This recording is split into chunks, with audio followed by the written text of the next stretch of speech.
Welcome back, Wild Hearts, to Alchemy with Sheeana Leigh, the podcast where we dive deep, strip it back, and celebrate the messy, magical dance of being fully alive.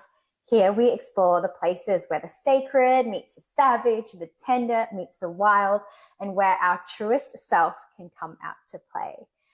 And today we are diving raw and real on the sisterhood wound. So we're going to dive deep into the sisterhood wound, closely linked to the witch wound, and betrayal of other women.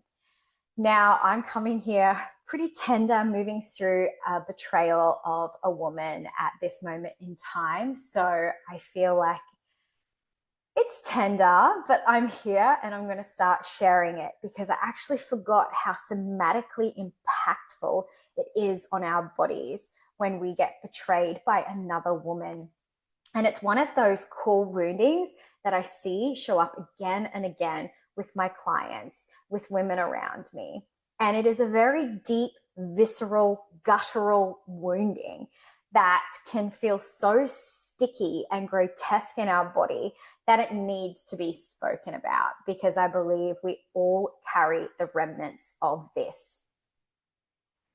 The reason why I am going to talk about this, and I'm going to link it back to the witch wound again and again, because they are very closely tied. I did a post about this a long time ago about how it's intertwined in our body and how it guts us so much, right? Because we pass down these wounds transgenerationally.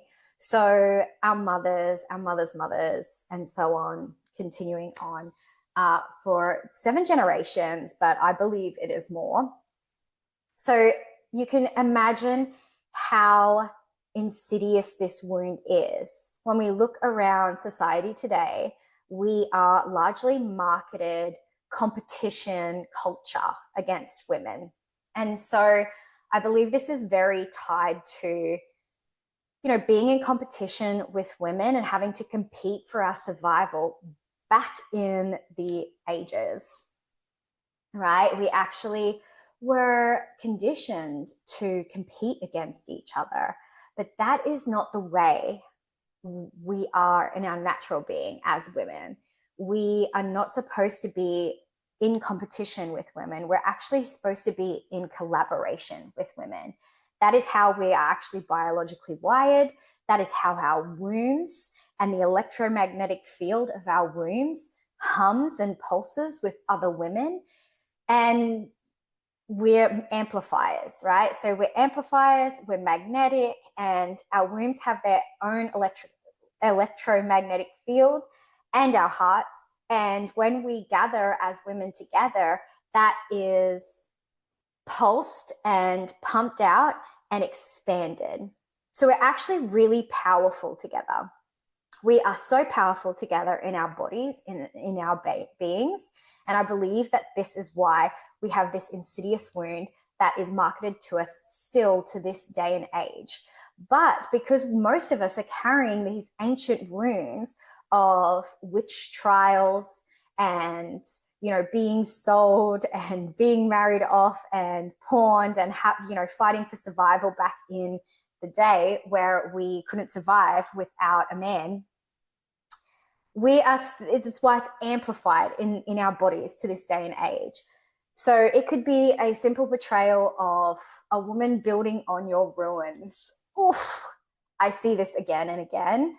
And even speaking about it literally hits me so deeply. And it's because I'm actually moving through something similar like this at this present time, where you open your heart and your wounding and your pain and your grief to another woman, and you share in this like beautiful space, and you expect your fellow woman or sister to really hold you and stick up for you and support you. And it doesn't happen, right?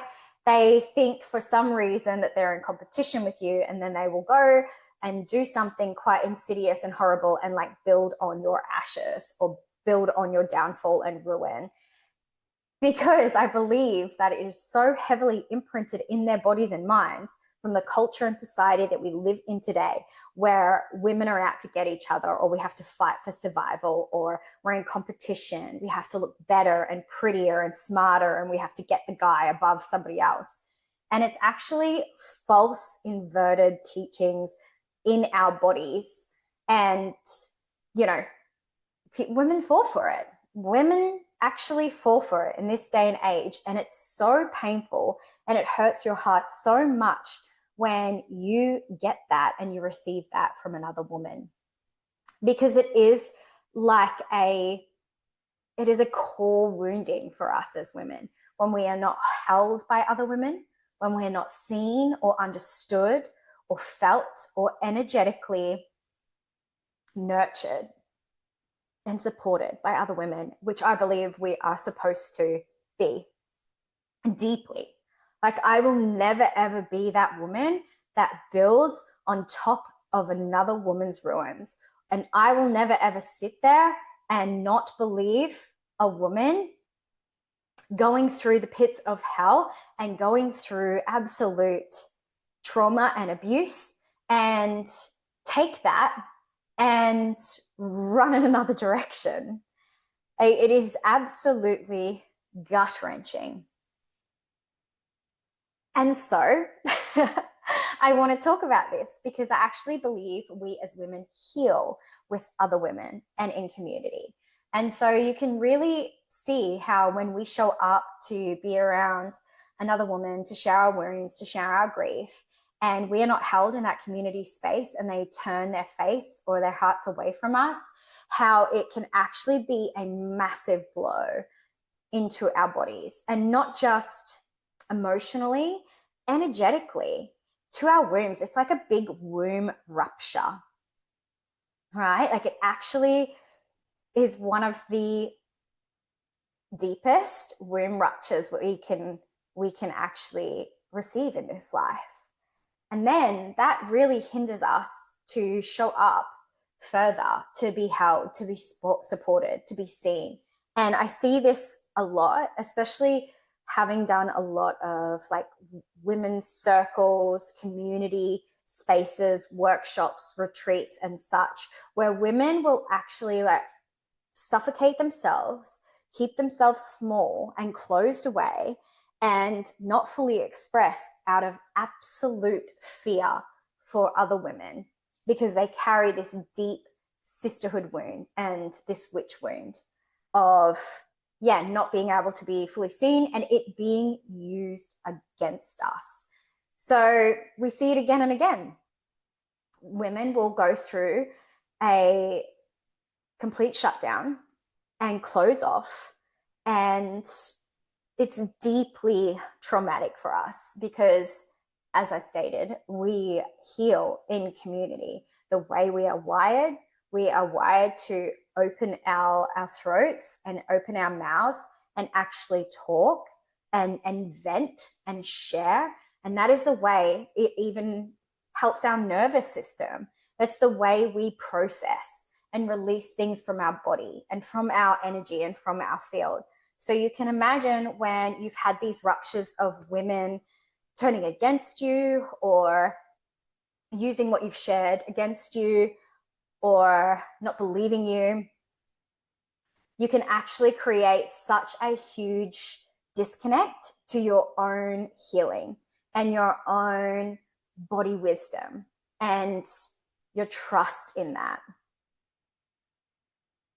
And so, what do we do about this rupture and this moment of deep fracture within the body? And I believe that, you know, this wound gets carried on, like I said, from generation to generation. And the power is really in us being there as women for each other. We have such tremendous power in being in community and being with other women and sharing and amplifying our power and our magnetism together. But we do carry those imprints of the witch wound, and through the lines and through our DNA, we carry this. So when we actually in nature gather in tribes and in circles, we amplify and ignite those that are around us, because we are truly the vessels as women. Love us. Love us and our bodies, but energy passes through us and it is multiplied and sent out collectively to the field, to our tribes, to the people we surround ourselves. So what is one of the best ways that we can sever that? We can disconnect women from each other. We see this in marketing. We see this in social media. We see, and what I really want to like side note here is I see a split. I've been seeing a split for the past couple of years of women just being for women, like women being for women, and it's powerful and it's beautiful. And we're seeing that thread of togetherness and community and loyalty come back. But we're still also seeing this other like thing that has been really prominent in our society. It's still there. It still has its mark and it is still running through our society. But it is actually just survival programming, right? This is what turns us against each other, is the survival programming continuously running through our bodies unconsciously and in our psyche.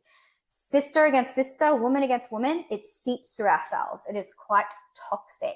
And once it has its hooks in your cells, it can be hard to release, especially if you're living quite sort of unconsciously or not in touch with your sensational experience and your body. But it is an inversion that is not so subtle, because we do see it everywhere. When we used to be hunted and burned and vilified for our magic, for our medicine, for being a woman, for our beauty, we actually turned against each other out of survival. We silenced ourselves and we hid for protection. And so we see this fracture in our current society with the way we show up, with hindering our radiance, with dulling our shine, with being afraid to speak up, for being afraid to be our uninhibited self, out of fear that we're going to be persecuted, judged, and it is like a fear of death. It is that survival programming fear of death. If I show up too big, if I share too much, if I am radiant and beautiful, people will turn against me. Women will judge me, compare themselves to me, compete with me. Oh, and it's painful, right? When you feel like you are not safe to express with other women, it is deeply painful, because the women are the ones that we're supposed to express to. The women are the ones that we should be able to express our full sides and be held and supported and loved and nourished and nurtured. So I believe that society, media, the powers that be, tear us apart and create this great wound that lives inside of us. And you see it reflected back in like continuous campaigns. They do make us compare ourselves instead of coming together. Because when we come together as women, like I stated, our bodies, our wombs do some incredible things. I'm going to go into a womb podcast soon, but I just want to share that this is largely tied with how we can birth new beginnings, new creations, how our wombs actually talk to us, talk to each other and have their own consciousness sort of humming. And so what is the best way to separate our wombs and our bodies and our beings from each other is to turn us against each other, right? And we see this with bitchiness towards each other, with gossiping, with, judgment, with all of these sort of things that just can be a tiny thing, but as you can see, because it's multi-layered and transgenerational, it hits us more viscerally, like more guttural, like it's like a rubbing salt in the wound.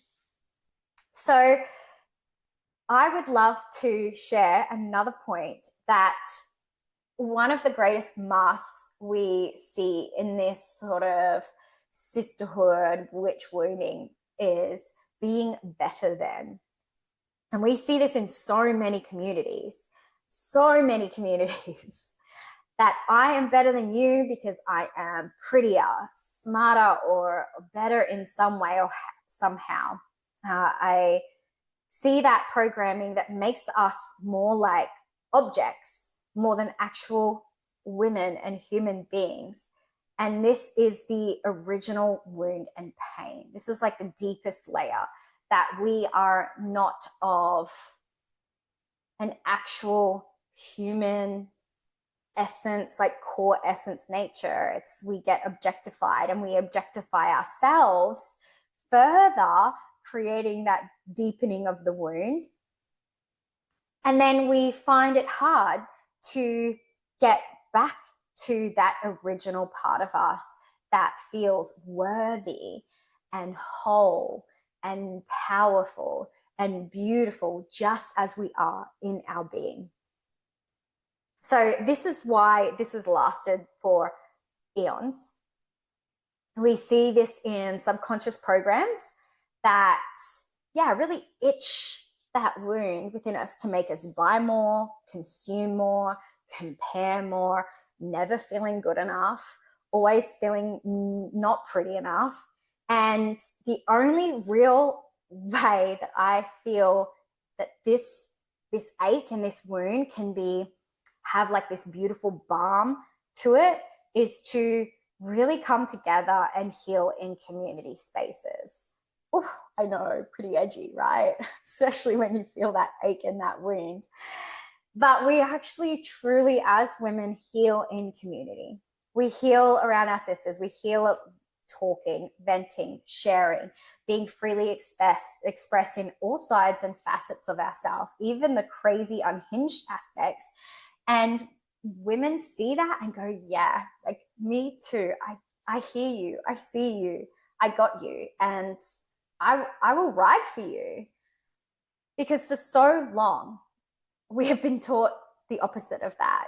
We've been taught to separate ourselves from that and go, oh, not me. No, and there's far more masks and facades that we put on as women.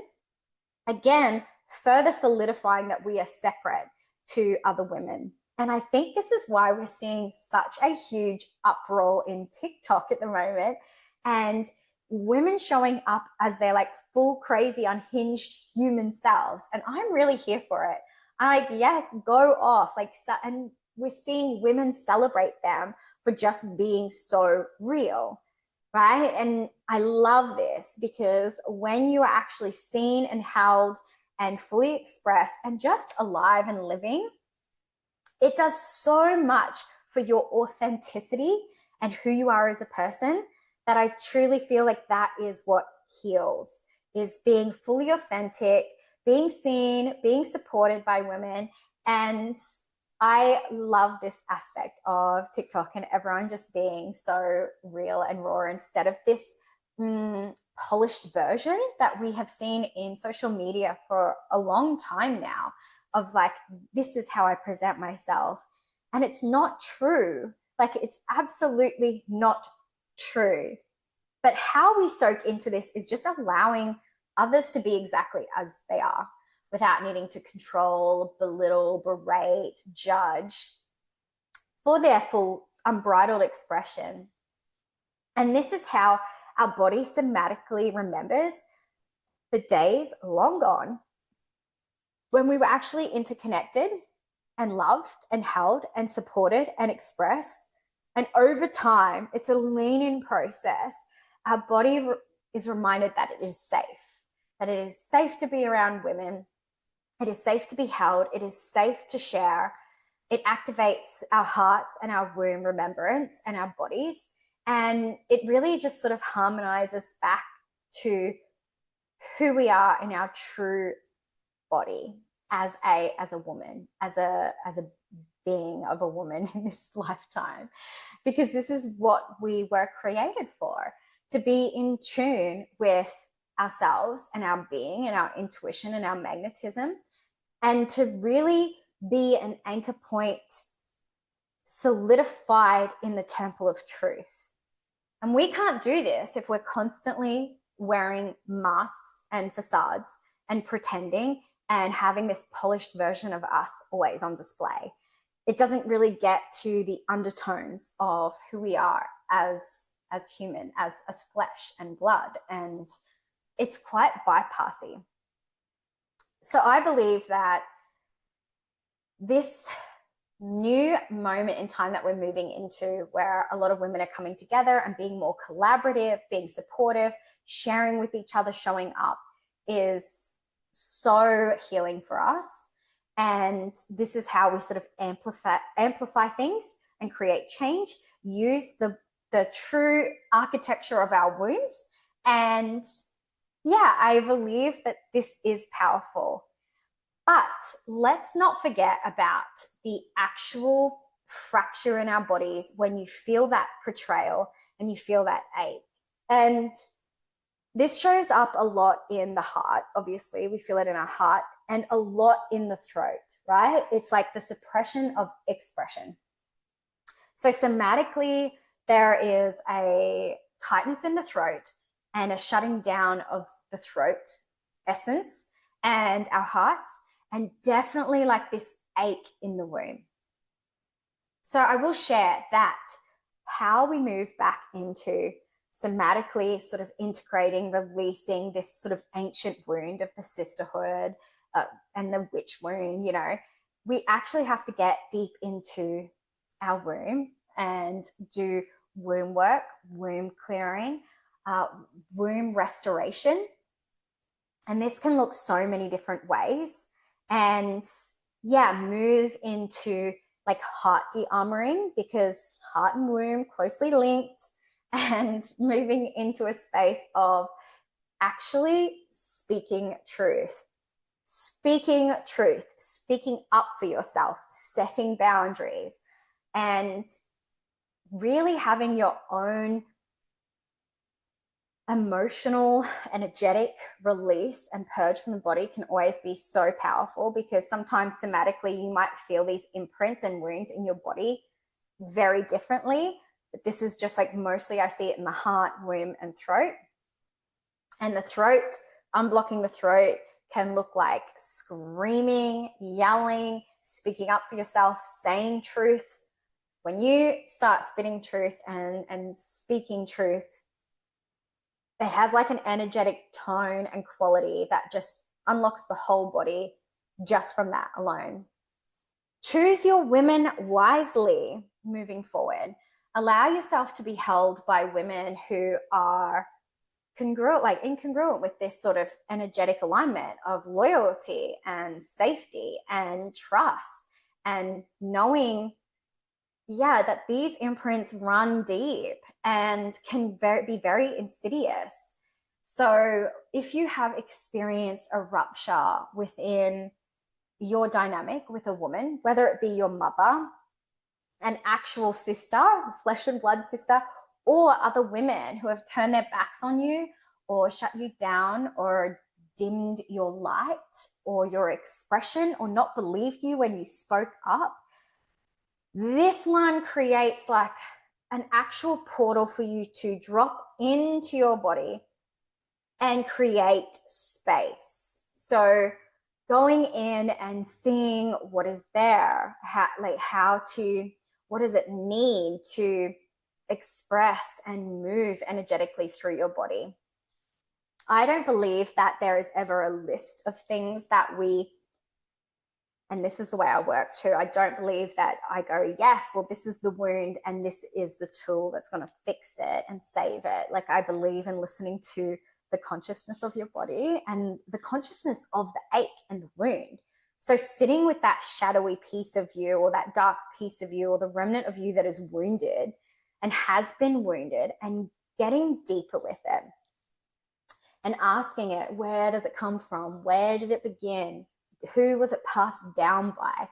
And really allowing it, giving it a voice to speak and to be felt and to be witnessed, and moving into a space of actual acceptance and presence with it, to allow it to tell you how it wants to move. Where does it come from? Is it passed down from your mom? Is it passed down from, you know, did you receive it in childhood? Not even in this life. Like, where is it? Where's the ancient ache come from? Because you can never move past anything until you bring the unconscious conscious, right? So you can sit here and do all of these like somatic practices and tools and press into it and sound and shake and have this cathartic release.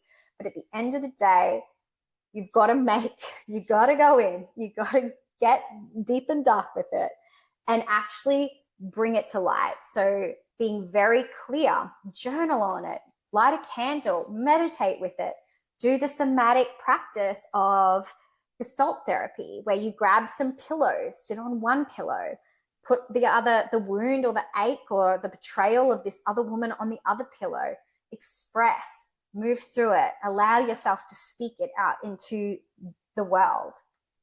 Because when you get clear and when you bring it to light and have clarity around the wound and the ache, most oftentimes that in and of itself is enough to start letting it do what it needs to do, letting it move, letting it energetically be felt and actually accepted and understood. And these sorts of techniques, you don't really have to get forceful with, right? Because at the end of the day, when you really think about it, if your body is shut down or your body is in pain or wounded, especially from a betrayal, what is it betrayed about? We don't know. But most oftentimes it's because it hasn't been heard or understood or listened to. And so what is the number one healing balm you can do for that? Sit down, slow down, listen to it, understand, give it space for it to have its full expression. And then and only then can you move into practices and tools that allow you to come into like a beautiful harmony, like dancing symphony with it. What do you need? What can I do for you? How do you want to move? How do you want to sound? What do you need to feel fully expressed? And only then can you move forward. So clarity is always first, letting it speak, hearing it, understanding it, and then and only then can you really truly understand that ache and wound and what it needs to integrate into your body and being, right? Because if you have some deep-seated wounding, like sisterhood wounding or witch wounding, and this can be quite ancient, this can be quite deep, this could not even be yours. This could be passed down like in utero through the circuitry of your wombs. Like that is how deep and ancient this shit is. And then like if you turn your attention to it and slow it right down at a pace that feels like it can breathe and it can be heard and it can be seen, oh, that is the honey balm. That is the goodness. And then you move into a space of giving it what it needs, giving it what it truly wants to move and to, because these parts of consciousness really have their own resonance, their own frequency, their own ache. And so we can only get into betrayal. Oh, betrayal wounding is really intense energetically. And I truly believe that this is because, you know, it's something that we're not just carrying, it's lifetimes and lifetimes of, you know, passed down betrayal. Like, you don't want to be living in survival programming anymore. You don't want to be living in these inverted comparison, judging, fear of your life, survival programming. Like, we are done with survival programming. It's time to like move on and really sit in a space of, okay, like I hear you, and this might have been true for back then. And remind yourself that like we're in this day and age now, like I can speak up now. I've got me now, creating that safety within your body and truly allowing yourself to shift consciously time and time again, like especially if you're deep in this betrayal winning or deep in this survival programming, it takes time to shift out. It takes time of sort of integrating, releasing, listening, being present, and also calling in and solidifying, right? You can't do anything without removal first. Like if your vessel's too full of these aches and wounds and traumas, survival, betrayals, like you will be so full that you can't call anything in that's new and anchor it into your womb and into your body.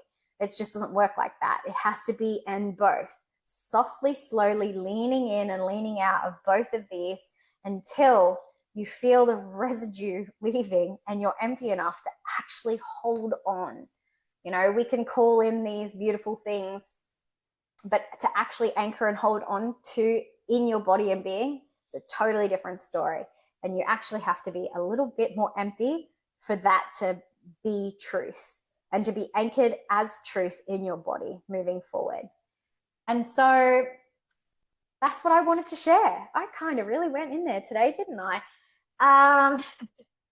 If you have experienced some deep-seated betrayal from women in your life, I highly recommend moving into womb work.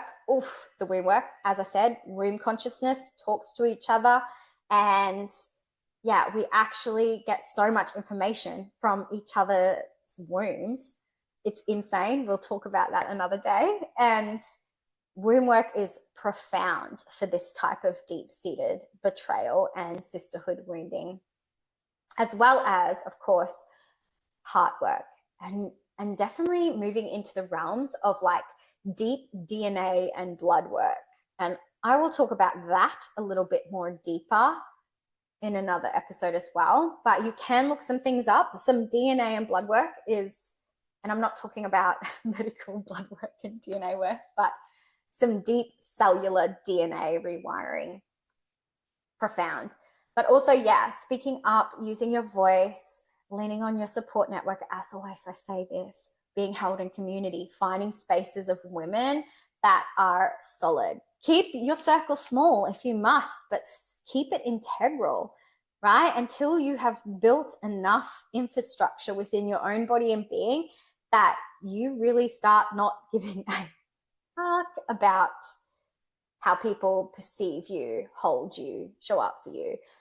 And it's obtainable. You can get into that space within your body and being where women betray you and people, you know, compare themselves to you or are in this weird competition energy with you, and it will just slide off your body and being and energy. But until you get to that point where you've created that strong foundation within yourself, where you truly do not care, and you've got a strong spine, soft belly, still receptive and open-hearted, you know, keep your circle small.